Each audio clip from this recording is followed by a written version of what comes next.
कक्षा 8 के सभी विद्यार्थियों का मेरी संस्कृत ज्ञानशाला में हार्दिक स्वागत है। आज मैं उपस्थित हूँ आपकी पाठ्य पुस्तक का सप्तदशा पाठा रक्षत बालिका पाठयत बालिका, यानी बालिका रक्षा करो पढ़ाओ, बेटी बचाओ बेटी पढ़ाओ।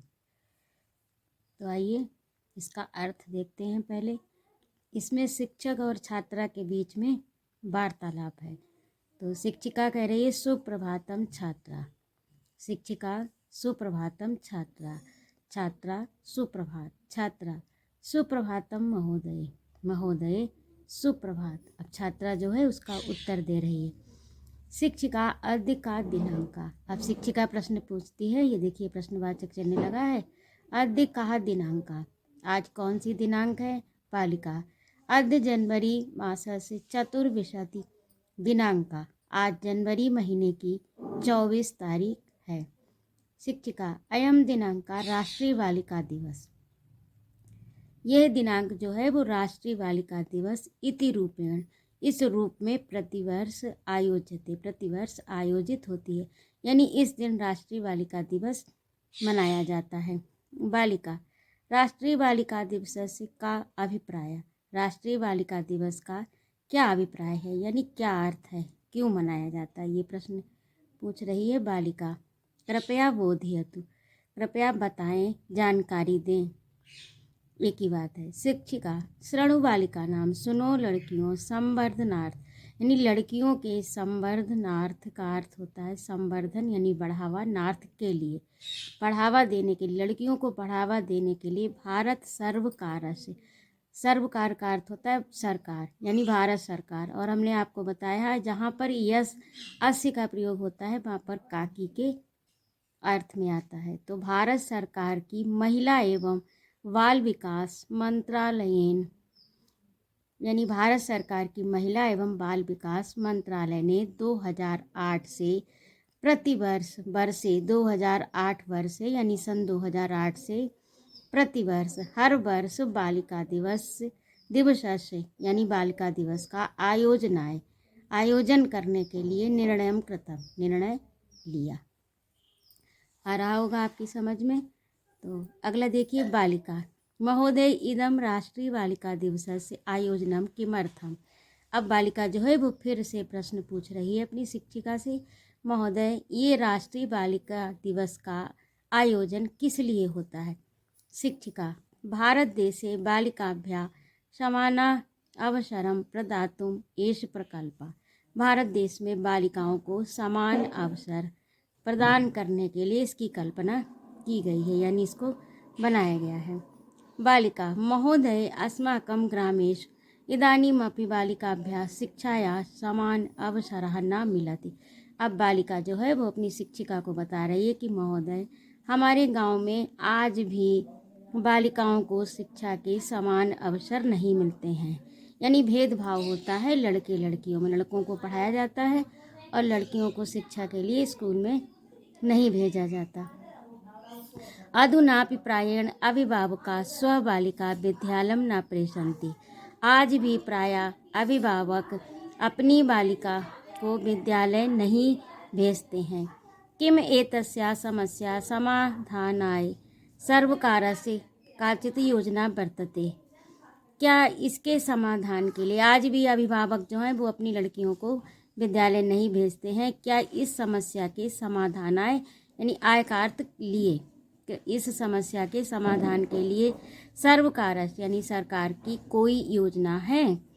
तो अब शिक्षिका उत्तर देती है कि सुष्ठुक्तम, यानी सही कहा, युष्मावि तुमने सही कहा, ए तदर्थ यानी इसके लिए सर्वकारा यानी सरकार अहर्निशम प्रयत्नमान विद्यते, इसके लिए सरकार रात दिन प्रयत्नशील है, यानी प्रयास कर रही है।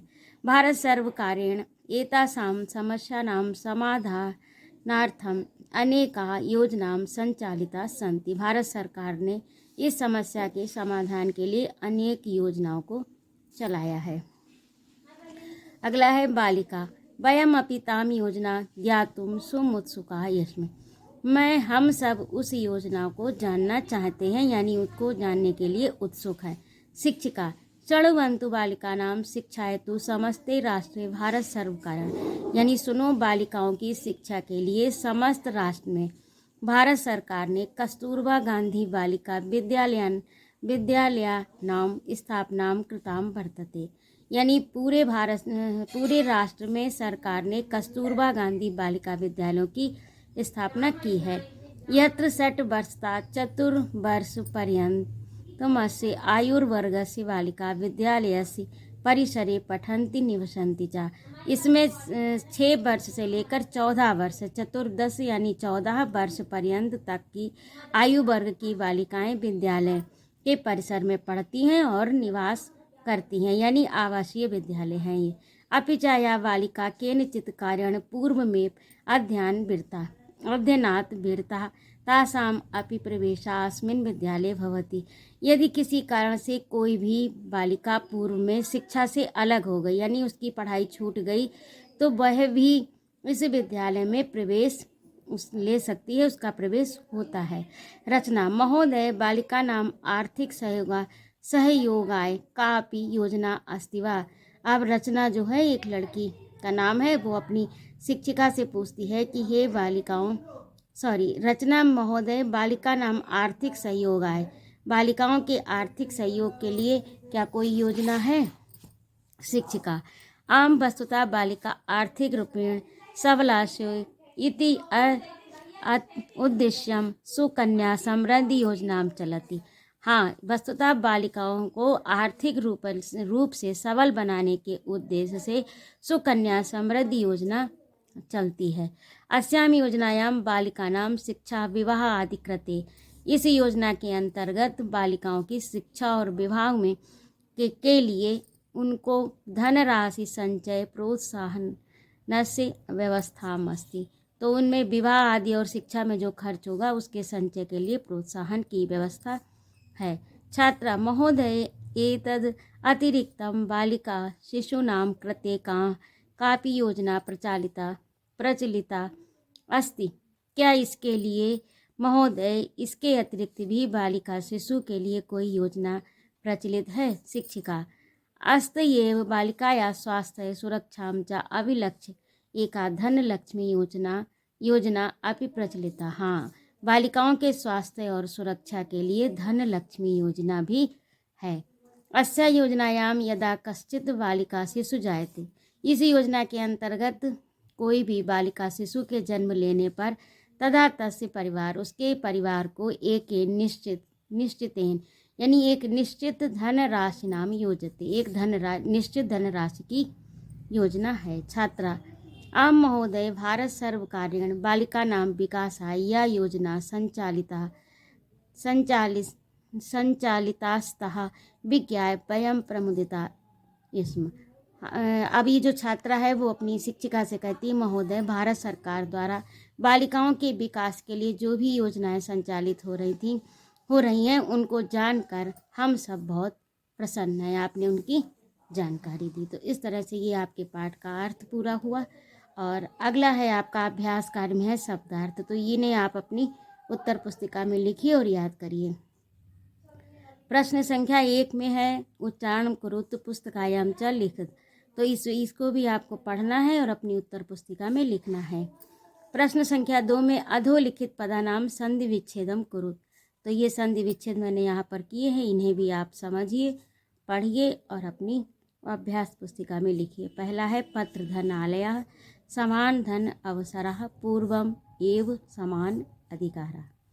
प्रश्न संख्या 3 में देखिए मंजूषात् पदानि चित्वा वाक्यानि पूरयेत्। मंजूषा से पदों को चुनकर यानी शब्दों को चुनकर वाक्य पूरे करने हैं।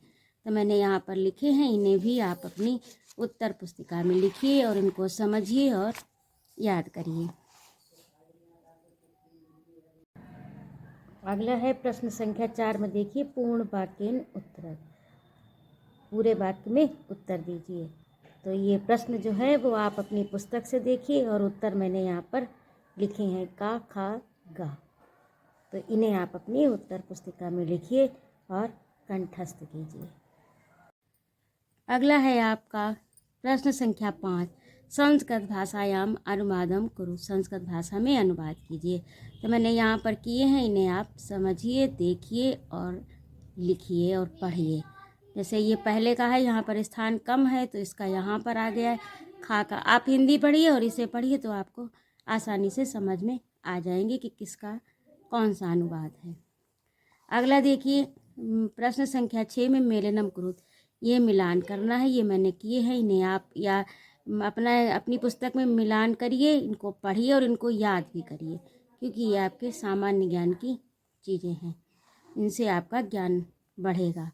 और प्रश्न संख्या 7 में एक पदेन उत्तर, तो यह अंतर्राष्ट्रीय बालिका दिवस अक्टूबर मासस्य एकादशा दिनांक, यानी 11 अक्टूबर को अंतर्राष्ट्रीय बालिका दिवस होता है। अंतर्राष्ट्रीय महिला दिवस मार्च मास की महीने की 8 दिनांक यानी 8 तारीख को, और राष्ट्रीय बालिका दिवस जनवरी मास की चतुर्विंशति दिनांक यानी 24 तारीख को। तो ये भी आपको याद करना है। इस तरह से आशा है कि आपको पाठ समझ में आ गया होगा और इसका अभ्यास कार्य भी आप लोग आसानी से कर लेंगे। यदि कोई समस्या हो, कोई प्रश्न हो तो कृपया मेरे कमेंट बॉक्स में लिखिएगा। और यदि आपको मेरा पढ़ाना अच्छा लगा हो तो कृपया मेरे चैनल को सब्सक्राइब करिए, लाइक करिए और कमेंट करिए, और अपने मित्रों के साथ इसे शेयर भी करिए। और यदि ना अच्छा लगा हो तो कोई बात नहीं। जय माँ भारती।